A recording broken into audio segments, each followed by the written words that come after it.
Eh bien, bonsoir à chacun et chacune, bienvenue dans cette assemblée. Et nous allons ensemble partager la parole de Dieu sur le thème « Comment entrer dans le royaume de Dieu ?» Jésus a dit quelque chose qui a un jour surpris ses auditeurs. Il a dit « Mon royaume n'est pas de ce monde ».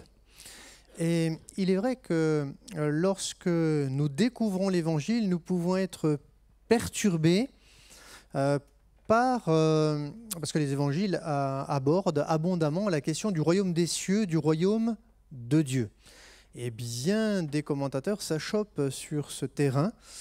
Pourquoi ? Parce qu'ils assimilent l'un et l'autre. Évidemment, il y a des réalités communes, mais il y a aussi des réalités divergentes.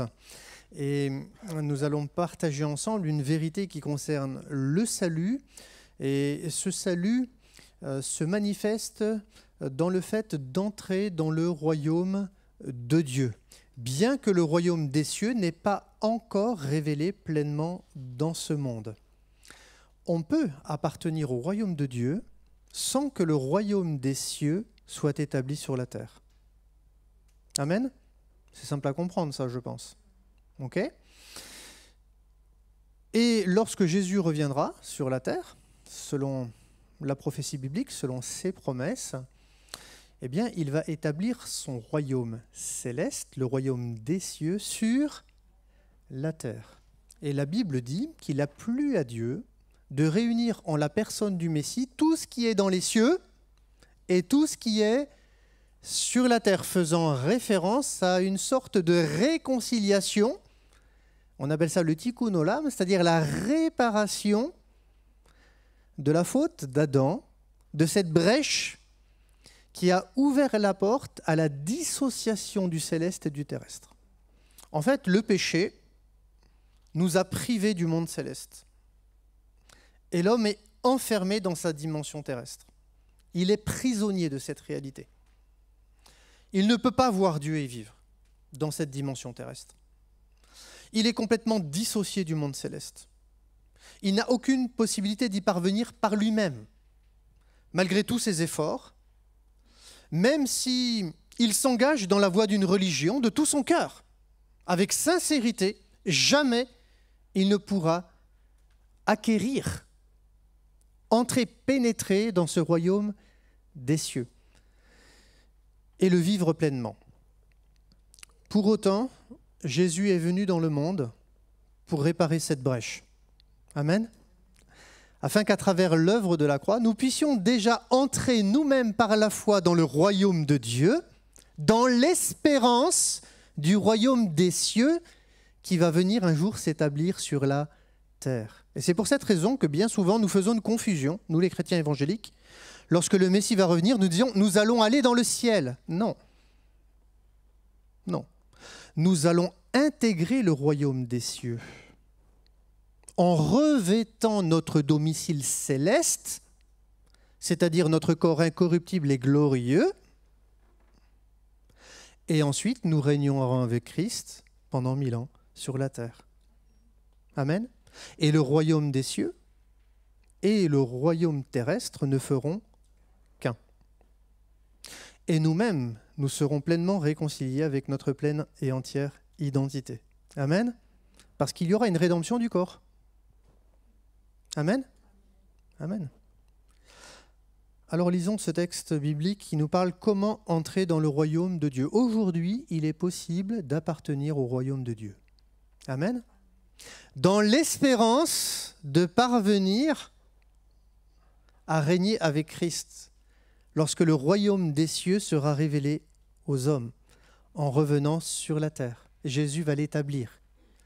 Et ce que le diable avait réussi à désunir, le ciel et la terre, par la puissance du péché, en Christ, lorsqu'il reviendra régner, les deux ne feront plus qu'un. Amen. Amen. Parce que Satan sera lié. En fait, le céleste et le terrestre ne peuvent pas être réunis tant que Satan est en mouvement, est en action sur la terre. Et c'est pour ça que la Bible dit que Satan est le prince de ce monde, c'est-à-dire de ce royaume terrestre. il agit, il peut manipuler, il peut influencer. Et agir dans des hommes pour les faire diriger selon sa propre volonté afin de s'opposer au plan divin. Mais Dieu est Dieu et Satan n'est qu'une créature, un ange déchu. Il a des projets contraires à ceux de Dieu. Il s'est révolté contre Dieu, comme l'homme. Mais sa fin est certaine. Et la croix est la mise en évidence de la défaite de Satan. Amen. Et lorsque Satan a été vaincu, il a été précipité des cieux. Aujourd'hui, il est le prince de ce monde et il est animé d'une grande colère. Il sait que son temps est compté. Alors voyons comment entrer dans le royaume de Dieu. Est-ce que nous appartenons au royaume de Dieu? Nous pouvons appartenir au royaume terrestre. Nous sommes tous des êtres humains. Nous appartenons à ce monde créé. Mais ce monde créé n'est pas uniquement un monde terrestre.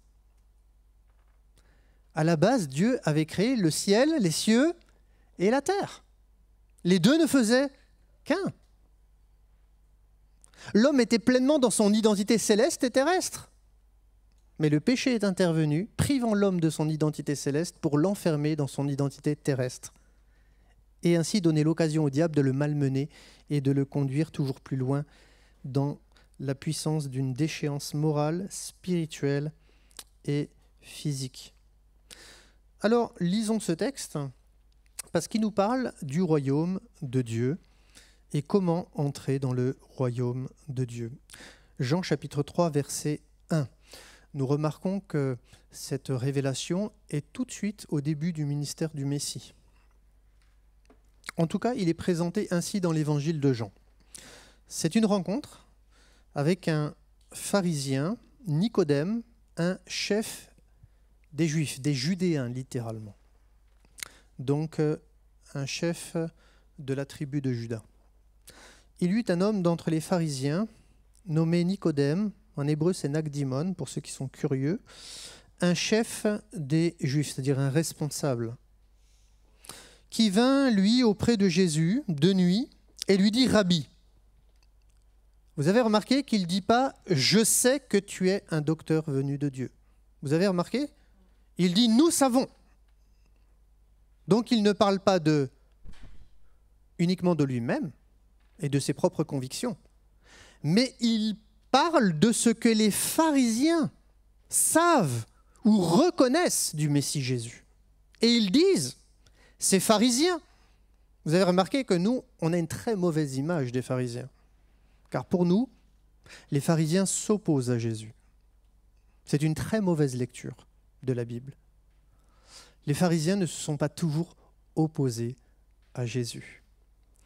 Mais, dans la pensée hébraïque, lorsque l'on veut mesurer la probité d'une chose, la vérité d'une chose, eh bien on va la questionner. D'où le fait que les pharisiens vont sans cesse interroger Jésus sur différents sujets, sur différentes actions des disciples, de ses propres actions également, pour savoir si Jésus est vraiment le Messie. Amen. Certains vont s'opposer, mais la plupart vont l'accepter. C'est tellement vrai que le livre des Actes des Apôtres, qui marque la naissance de cette nouvelle communauté messianique, la Bible dit dans Acte 15 qu'il y avait de nombreux pharisiens dans l'Église. Ça nous surprend, mais c'est ainsi. Amen. Alors, que vont-ils lui dire, ces pharisiens? C'est quoi être pharisien? C'était tout simplement une tendance liée à une interprétation de la Bible. Il y avait aussi les tzadikim dans la Bible, c'est traduit par le mot les sadducéens. Ils avaient la maîtrise du sacerdoce dans le temple. Et ils n'avaient pas forcément la même lecture, la même interprétation de la Torah que les pharisiens. Il y avait les zélotes aussi. Les zélotes étaient un autre groupe religieux. Mais eux, ils ne faisaient pas que de parler. Ils agissaient par les armes. Les zélotes étaient des rebelles. Et ils s'opposaient à la puissance étrangère qui était à l'époque Rome. Et donc, ils interprétaient la Torah. Et dans leur interprétation de la Torah, il fallait combattre les ennemis d'Israël. Et donc, ils prenaient les armes. Et puis, il y avait les Esséniens, un autre groupe de religieux qu'on a trouvé trace, notamment à Qumran. Et forcément, si vous étudiez la question de Qumran, c'est là où on a retrouvé dans des jarres de nombreux textes de la Bible confirmant que les codex que nous possédions, par exemple le codex d'Alep, qui est un des plus vieux textes hébraïques complets de ce que nous on appelle dans le christianisme l'Ancien Testament, qui est tout simplement le Tanakh, c'est-à-dire les premières alliances, eh bien nous avons découvert que les Esséniens étaient un groupe religieux qui était à part dans la société juive, et ce, jusqu'en Galilée, il y avait des communautés esséniennes qui s'étaient établies et qui vivaient séparées des autres parce que ceux du monde étaient appelés les ténèbres, et eux s'appelaient les fils de la lumière. Et Jésus, d'ailleurs, lorsqu'il s'agit des ténèbres et de la lumière, souvent, en réalité, interroge les Esséniens et met en lumière certains aspects de l'interprétation des Esséniens.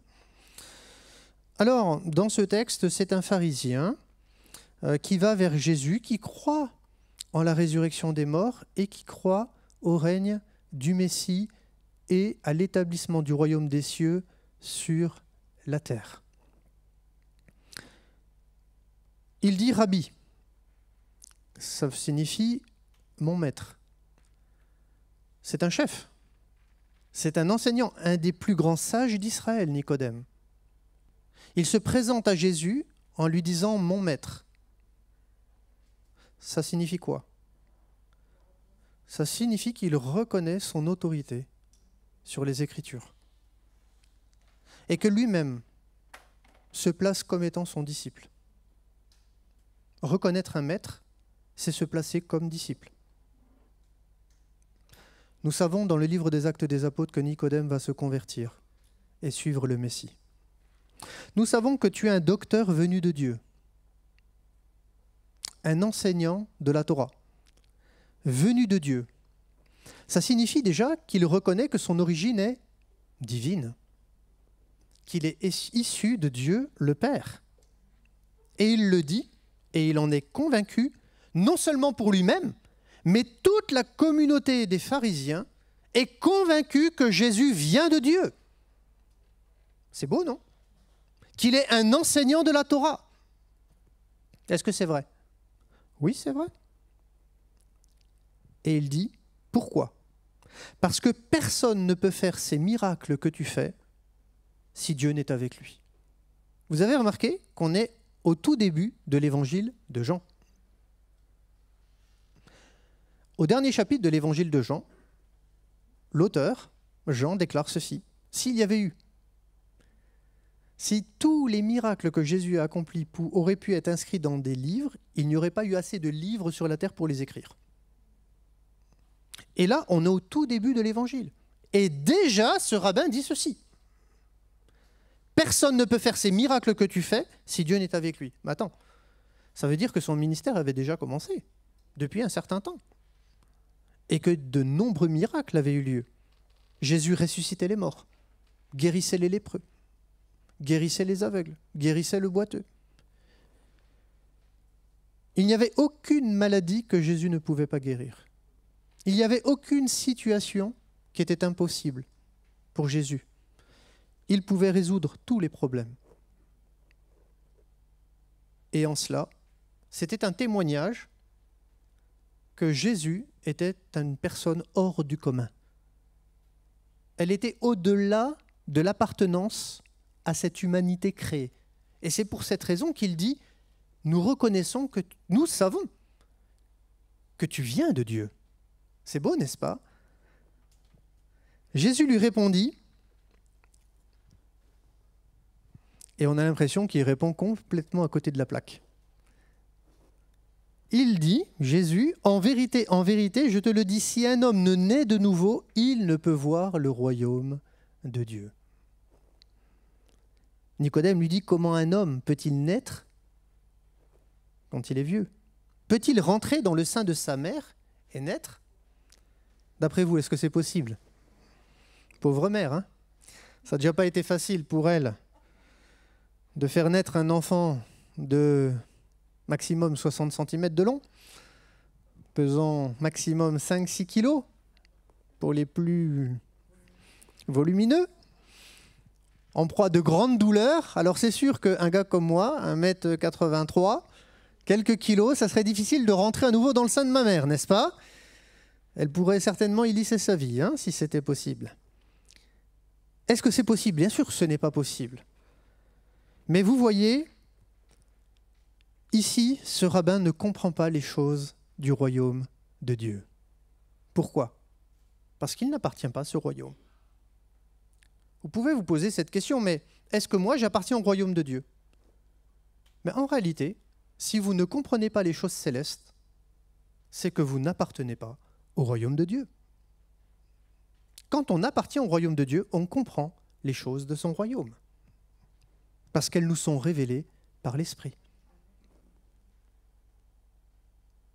C'est pour ça que Jésus dit « en vérité, je te le dis ». C'est-à-dire qu'il s'appuie sur les Écritures que ce rabbin connaissait. Il enseignait même les Écritures de la Torah. Mais visiblement, il n'avait pas compris le principe de la nouvelle naissance. Et pourquoi la nouvelle naissance est importante? Le titre de ce message, c'est « Comment entrer dans le royaume de Dieu ?» Eh bien, la réponse, elle est simple. Il faut que tu naisses de nouveau. Si tu ne nais pas de nouveau, tu n'appartiens pas au royaume de Dieu. Et donc, Jésus n'est pas ton rabbin. Jésus n'est pas ton sauveur. Jésus n'est pas ton roi. Tu ne le connais pas. Et donc, tu ne participeras pas à son règne. Mais, voilà, le message de l'Évangile est annoncé. Et encore ce soir, il permet aux uns et aux autres d'entrer dans ce royaume par la foi dans l'œuvre de Jésus. En effet, il est question de naître de nouveau pour voir le royaume de Dieu. Et voir, le terme voir, en hébreu, c'est discerner. C'est voir au-delà du voile de la chair. C'est comprendre les réalités spirituelles. C'est apercevoir les réalités célestes. Et pour les apercevoir, pour les discerner, pour les comprendre, car voir signifie comprendre spirituellement les choses, eh bien, si tu ne nais pas de nouveau, tu ne peux pas les connaître. Et donc, pour l'homme irrégénéré, pour l'homme qui n'est pas né de nouveau, le royaume de Dieu reste un mystère. C'est pour cette raison que Nicodème lui parle de réalité terrestre, en lui répondant « Comment un homme peut-il naître quand il est vieux ?» Il regarde sa condition terrestre. Ce n'est pas possible. Parce que ce n'est pas une réalité terrestre naître de nouveau. C'est une réalité céleste. Jésus va répondre « en vérité, je te le dis », c'est-à-dire que sa réponse est fondée sur la vérité de la Bible. Si un homme ne naît d'eau et d'esprit, donc il est toujours question de naître, d'eau et d'esprit, il ne peut entrer dans le royaume de Dieu. Amen. Il faut naître d'eau et il faut naître d'esprit. Qu'est-ce que ça veut dire naître d'eau et naître d'esprit? L'eau dans la Bible est le symbole de la parole de Dieu. Et dans le psaume 1, il est question de l'homme, heureux l'homme, qui ne s'assied pas selon le conseil des méchants, etc., etc. Mais qu'est-ce que fait cet homme? Il est semblable, celui qui trouve son plaisir dans la loi de Dieu, dans la parole de l'Éternel, eh bien il est semblable à un homme planté près des courants d'eau. Donc si on aime la parole de Dieu, on se nourrit dans l'eau vive, dans l'eau de la vie, dans cette ressource qui est spirituelle, qui est semblable à l'eau qui rafraîchit le corps, qui rassasie le corps. Et il y a une différence entre Moïse et Jésus. Moïse, en hébreu, signifie puisant dans l'eau, se ressourçant par l'eau. C'est-à-dire que toute les ressources que Moïse avait besoin pour diriger le peuple juif dans le désert et dans sa mission de libérer ce peuple auprès de Pharaon, il le trouvait dans la révélation de la parole de Dieu. Il puisait dans l'eau de la parole. Vous avez remarqué que dans l'évangile de Jean, ensuite, Jésus va rencontrer qui? Une Samaritaine. Et là encore, il va la rencontrer au bord d'un puits.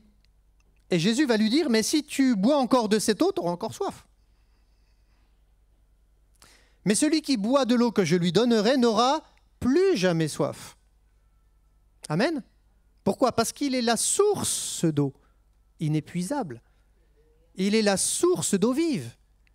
Et celui qui boit à la source, celui qui boit les paroles de Jésus, celui qui se nourrit des paroles du Messie, c'est-à-dire de l'Évangile, eh bien la Bible dit que de lui-même, dans son sein, jaillira une source d'eau pour bénir ceux qui sont à côté de lui. Amen. C'est beau, hein? La vie est communicative, la vie céleste. Il s'agit de l'eau de la parole.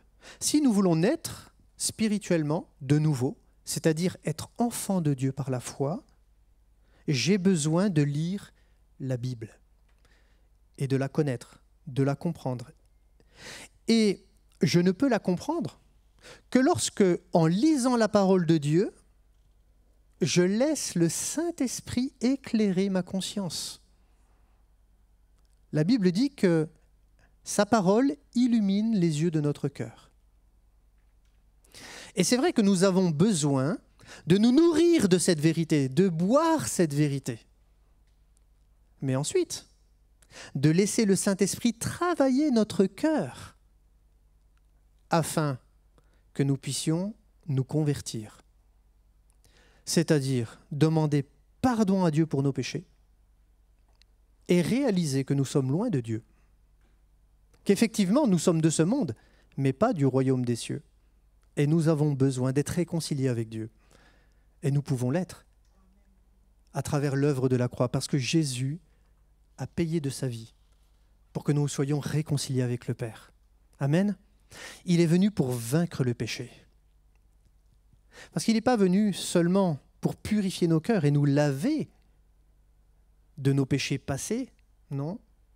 Il est venu pour nous libérer une fois pour toutes, afin que de nos péchés passés, de nos péchés présents et de nos péchés futurs, nous soyons justifiés par le sang de Jésus. C'est beau ça, non? Et nous puissions marcher en nouveauté de vie avec lui. Parce que c'est bien d'être pardonné de ses péchés passés, mais c'est encore mieux de l'être pour ceux de demain. Vous ne croyez pas? Parce que sinon, ça voudrait dire que le Messie devrait revenir chaque année à Jérusalem pour s'offrir une nouvelle fois. Mais son sacrifice est parfait et il est suffisant pour tous les hommes, pour vous et moi. Oui, si tu veux naître de nouveau, tu as besoin de naître d'eau et d'esprit. Tu as besoin de lire la Bible, de comprendre la Bible, de laisser le Saint-Esprit, dans un temps de prière, te conduire dans toute la vérité. Parce que la Bible dit que le ministère du Saint-Esprit, c'est de nous convaincre de péché, de justice et de jugement. Amen. Le ministère du Saint-Esprit, c'est de nous conduire dans toute la vérité. Et c'est dans la mesure où je nais de nouveau, d'eau et d'esprit, vous avez remarqué que Jésus dit qu'à ce moment-là, nous pouvons entrer dans le royaume de Dieu. Appartiens-tu à ce royaume? Es-tu enfant de Dieu par la foi? Tu peux l'être ce soir. Il suffit simplement de laisser Jésus entrer dans ton cœur, de croire que l'Évangile est la vérité, de croire que le Saint-Esprit est la puissance de Dieu qui peut agir dans ton cœur et te permettre de vivre une vie nouvelle. Et Jésus est clair, ce qui est né de la chair est chair, ce qui est terrestre, c'est terrestre. Mais ce qui est né de l'esprit, ce qui est spirituel, est esprit. Ce qui ne t'étonne pas, Jésus dira à ce religieux, ne t'étonne pas que je t'ai dit, il faut que vous naissiez de nouveau. Et Jésus prend un exemple que nous pouvons tous comprendre. Comment? Est-ce que je suis entré dans le royaume de Dieu? Est-ce que je suis né de nouveau? Est-ce que je suis vraiment enfant de Dieu? Qu'est-ce qui peut me l'assurer? Une parole d'un homme? Non.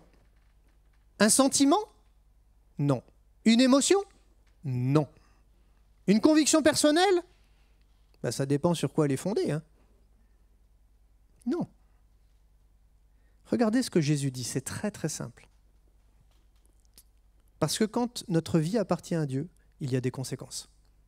Quand le Saint-Esprit agit en nous, il nous transforme. Amen. Il ne nous laisse pas comme nous étions autrefois, quand nous appartenions autrefois à ce monde, avec des pensées impures, avec des pensées mauvaises, avec des pensées charnelles. Non, non, non. Quand le Saint-Esprit agit, il nous libère de toutes ces pensées.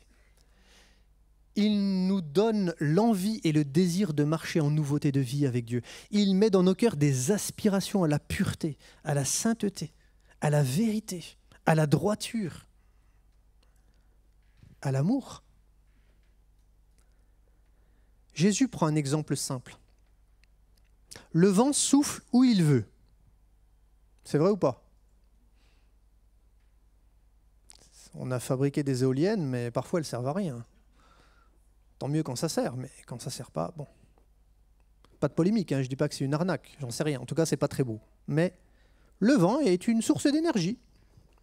Le vent souffle où il veut et tu en entends le bruit. Est-ce que c'est vrai ou pas quand il souffle fort? C'est vrai qu'on l'entend siffler. Est-ce qu'on le voit avec nos yeux? Le vent? Non. Est-ce qu'on peut l'entendre? Oui. Et tu ne sais d'où il vient, ni où il va. On ne peut pas contrôler le vent, c'est impossible. Il en est ainsi de tout homme qui est né de l'Esprit. Qu'est-ce que Jésus veut nous dire? Jésus veut nous dire que lorsque nous sommes nés de nouveau et qu'il y a eu l'action du Saint-Esprit en nous pour nous faire naître de nouveau, alors eh bien, c'est semblable au vent quand il souffle dans les branches. Il y a des effets. On entend le bruit, les branches elles bougent, les feuilles elles volent. Parce qu'il y a une puissance qui agit, une énergie qui est là.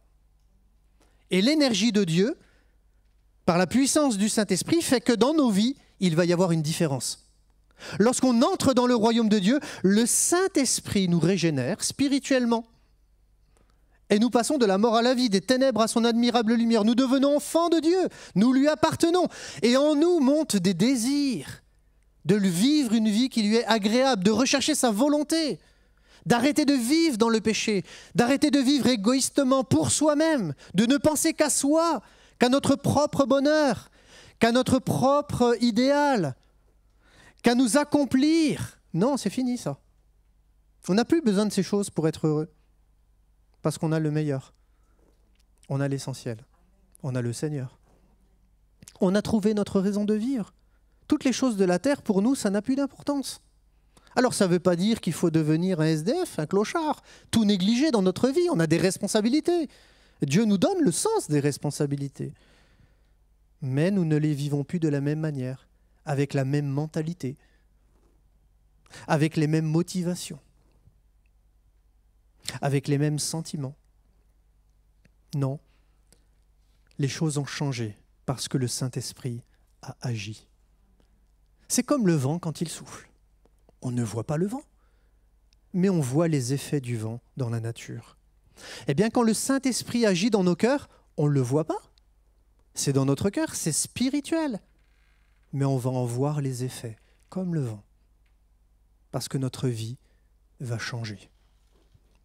Et parce que notre vie va changer, parce que nos aspirations sont différentes, alors là, nous pouvons savoir d'une manière certaine, et non pas « est-ce que c'est vrai? Est-ce que j'appartiens au Seigneur? Est-ce que je suis enfant de Dieu? Est-ce que j'appartiens au royaume ?» Non. Oui, nous pouvons l'affirmer d'une manière absolue. Amen. Parce que quand Dieu change une vie, il change une vie. Amen. Et tout est différent. Et vous voyez, Nicodème va lui dire, un chef religieux, vous vous rendez compte? Un des plus grands rabbins d'Israël, une autorité religieuse. Comment cela peut-il se faire? Oh, le pauvre. Il n'a pas compris. Vous savez, on peut être même le pape et ne rien avoir compris.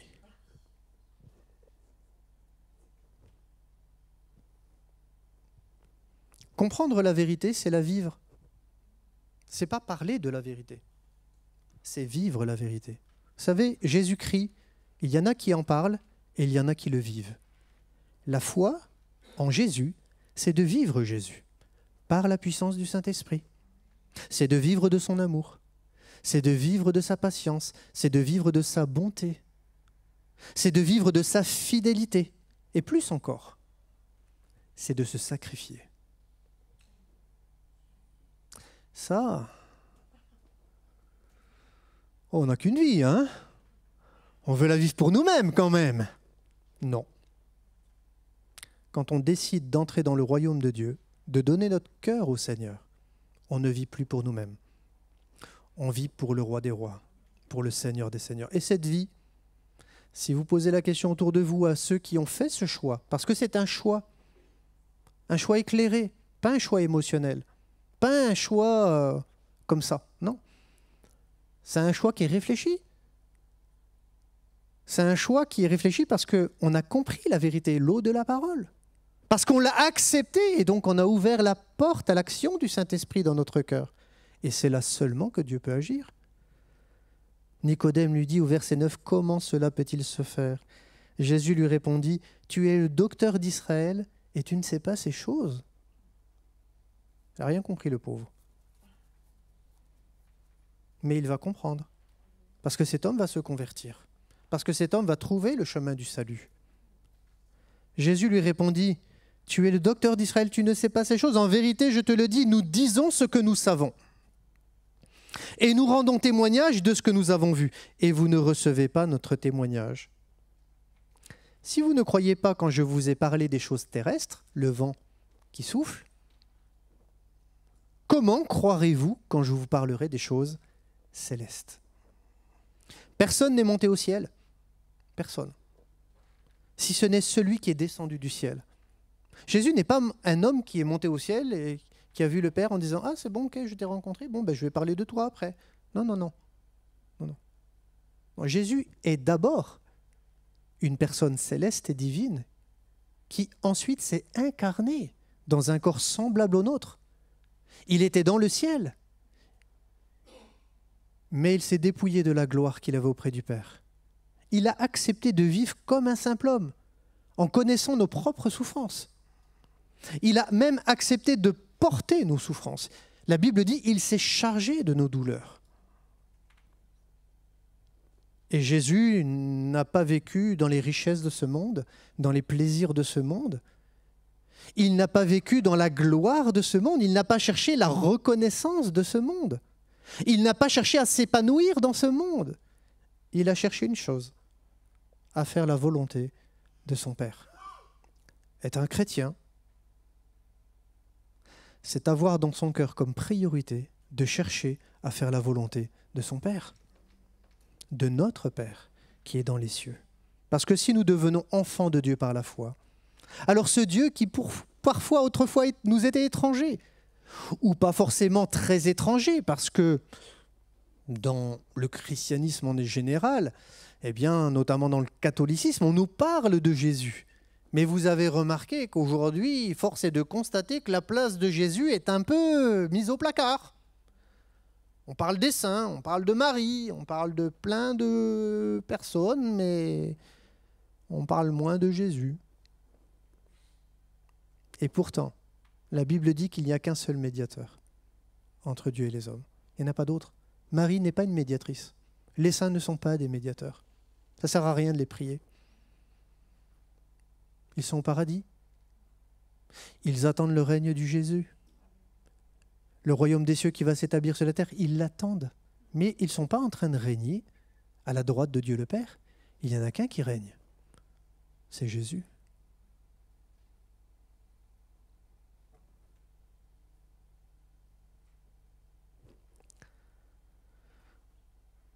Et dans la suite de ce passage, il est question de ce verset qui est connu dans le monde chrétien.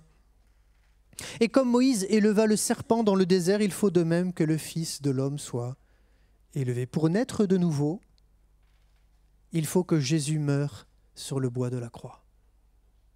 C'est terrible quand même pour Jésus. Et c'est extraordinaire pour nous que Dieu ait accepté de venir dans ce monde dans la personne du Fils pour réparer le problème de l'humanité, le problème du péché, la folie du péché, le désastre du péché. Jésus a accepté de venir pour payer le prix. Parce que la Bible dit que le salaire du péché, c'est la mort. Et la Bible va plus loin. La Bible déclare que Jésus s'est fait pécher pour nous. Je ne sais pas, quand on réfléchit à ce passage, on se dit, mais comment c'est possible? Tu t'es fait pécher pour nous? Mais c'est quoi cette folie? C'est l'amour de Dieu. C'est une folie pour les païens, pour ceux qui ne croient pas, pour les incrédules dont le Dieu de ce siècle, Satan, a aveuglé l'intelligence. Mais pour nous qui croyons, c'est une puissance de vie. Et Jésus est venu, oui. Il a été élevé. Dans le désert, il y a eu un épisode dans l'histoire lorsque Israël est sorti de l'esclavage de l'Égypte. Et dans une énième rébellion d'Israël, parce que le cœur de l'homme est parfois difficile. C'est difficile d'obéir à Dieu. Et il y a eu une résistance, il y a eu une folie, une rébellion. Et alors, il y a eu la morsure des serpents. Et qu'est-ce que Moïse va faire? Il va s'approcher de Dieu en disant, mais comment ce peuple va être sauvé de la mort, du venin du serpent? Il y a des milliers de personnes qui meurent. Tu les as fait sortir d'Égypte pour qu'ils meurent dans le désert. C'est pas possible. Fais quelque chose. Malgré leur rébellion. Et il va y avoir un serpent qui va être érigé sur une croix. Vous savez, c'est le symbole de nos pharmacies.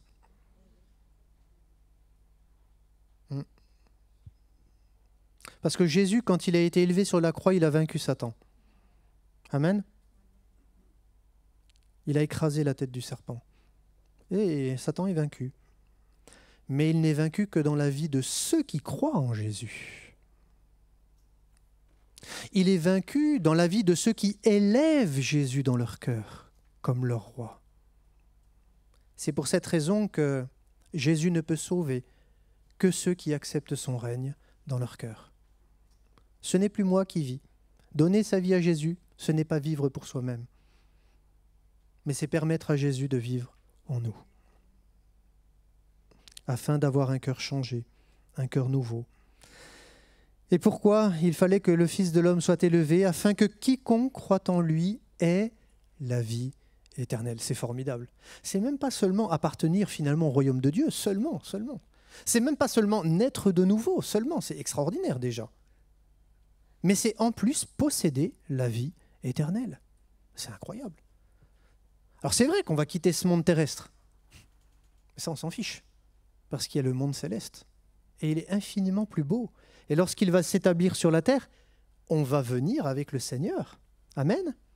Tous ceux qui sont dans le paradis vont avoir leur corps, ils vont revêtir leur domicile céleste. Et si nous, on est encore en vie, qu'est-ce qui va se passer?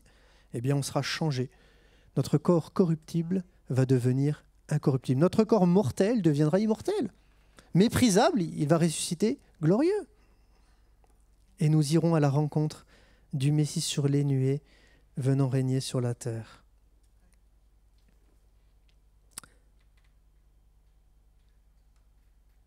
Et tout cela est vrai.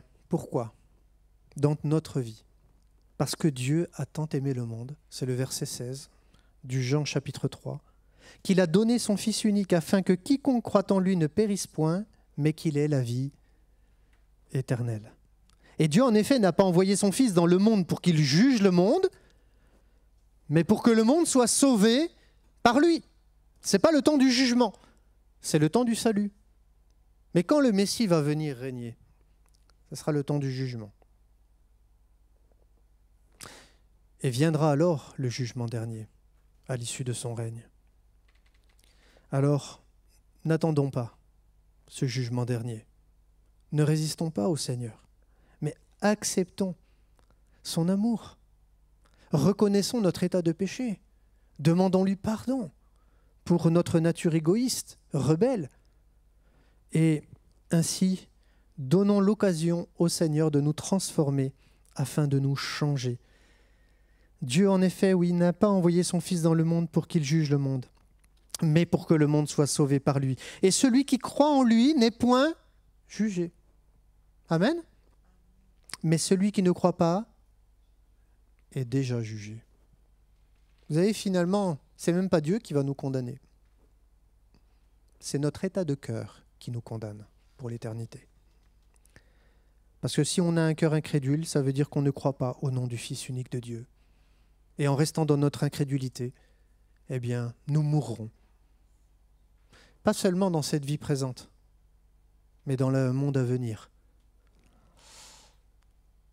Et ce jugement, c'est que la lumière étant venue dans le monde, Jésus est la lumière des hommes, les hommes ont préféré les ténèbres à la lumière. Et là, c'est une parole qui s'adresse un petit peu aux Esséniens qui se pensaient être la lumière du monde. Parce que leurs œuvres étaient mauvaises. Car quiconque fait le mal est la lumière et ne vient point à la lumière de peur que ses œuvres ne soient dévoilées. Vous savez, il y a certaines personnes qui ont compris que le monde est mauvais. Et donc, pour vivre une vie différente, pour être protégés, ils vont s'enfermer dans des monastères, on va faire des pèlerinages, on va au Tibet, on va faire plein de choses. On veut s'éloigner de ce monde, on veut s'extirper de ce monde, on veut s'isoler de ce monde, on ne veut plus connaître la méchanceté de ce monde, la violence de ce monde, l'impureté de ce monde, la folie de ce monde. Alors on s'isole. C'est ce que faisaient les Esséniens. Ils s'isolaient d'une vie publique. Mais ce n'est pas ça la vie chrétienne. Au contraire, c'est de témoigner que Dieu peut nous changer dans ce monde. C'est pour ça que Jésus était proche des gens. Jésus était proche des pécheurs, proche des païens. Il ne vivait pas en communauté restreinte en disant « Ah, eux, mauvaise vie, berk, ils vont me salir. » Non. Pourquoi ? Parce que personne ne peut nous salir. Personne ne peut salir notre cœur. Parce que c'est de notre cœur que sortent les mauvaises choses. Ce n'est pas ce qui entre dans l'homme qui souille l'homme. C'est ce qui sort de l'homme qui le souille. Alors, arrêtons de laisser la puissance du péché nous souiller, nous abîmer, abîmer nos relations, abîmer notre cœur, abîmer notre conscience, nous nuire. Arrêtons et demandons à Dieu sa grâce pour qu'il agisse en nous. Oui, quiconque fait le mal haït la lumière. Il déteste Jésus. Il déteste lire les évangiles. Il déteste la vérité. Il ne vient point à la lumière. Pourquoi ? Parce que ses œuvres sont dévoilées. Le péché est dévoilé lorsqu'on lit la vérité.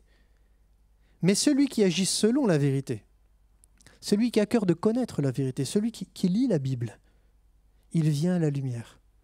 Finalement, il n'a pas peur de se mettre comme le visage devant un miroir. Il n'a pas peur de se regarder vraiment.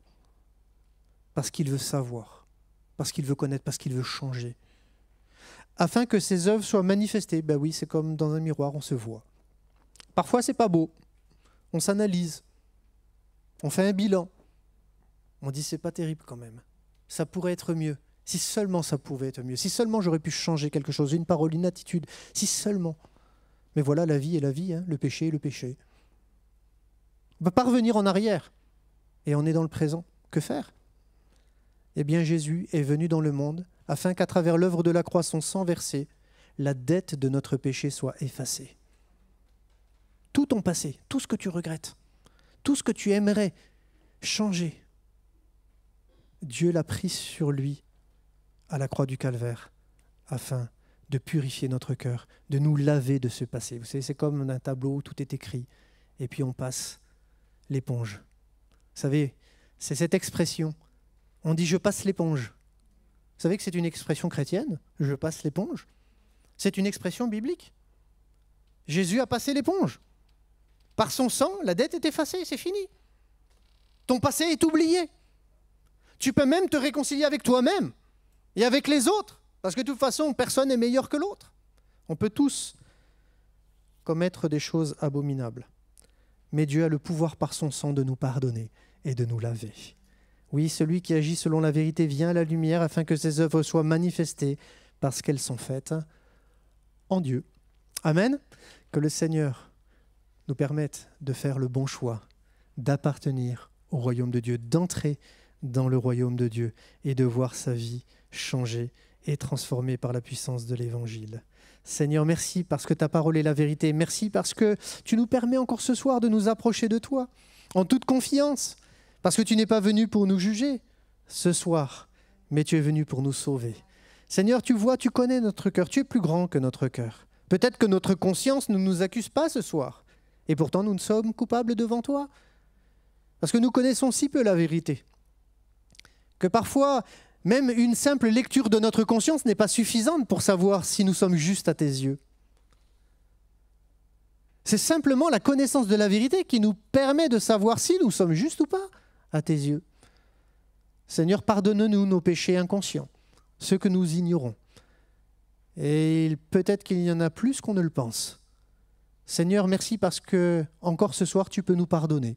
Tu peux nous donner un cœur nouveau, tu peux nous changer. Éclaire-nous, apprends-nous, montre-nous le chemin à suivre, parce que nous voulons t'honorer et vivre de tes pas, Seigneur, vivre de ton cœur, vivre de ta vie, Seigneur. Alors, change-nous, transforme-nous, fais-nous du bien, Seigneur, fais-nous grâce, afin que nous puissions être des hommes et des femmes aimantes, patientes, douces, justes, Seigneur, équilibrés.